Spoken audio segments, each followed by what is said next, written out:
একমাত্র ভয় পাই কার কাছে? আল্লাহ ছাড়া আমরা কার কাছে ভয় পাই না।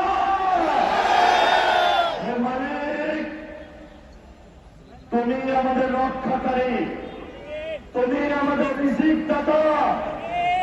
যারা বাংলাদেশে জনগণ 17 বছর অপেক্ষা করেছিল, আমাদের অধিকার ছিনিয়ে নিয়েছে, রক্তদানের মাধ্যমে ভাইদেরকে হত্যা করেছে। আসল মালিক তোমার মালিকের বিচারে আমরা বিচার রেখে গেলাম।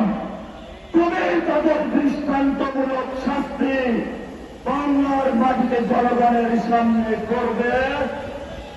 আমরা আজকে তোমার মসজিদের সামনে বিচার রেখে গেলাম। বাংলাদেশের মানুষ হতাশ হবেন না। লা তাহজান, ইন্নাল্লাহ মা'ানা। আল্লাহ আমাদের সাথে আছেন।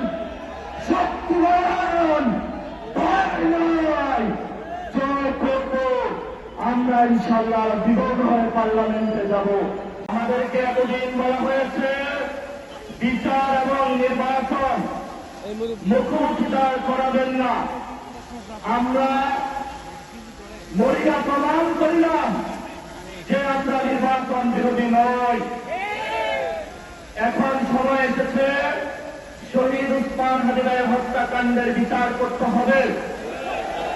তৎকালীন সময়ে সংস্কারের নিয়ে বলা হয়েছিল সংস্কার এবং নির্বাচন বিরোধী করার চেষ্টা চালানো হয়েছিল, ট্যাগ দেওয়া হয়েছিল, ওরা নির্বাচন চায় না।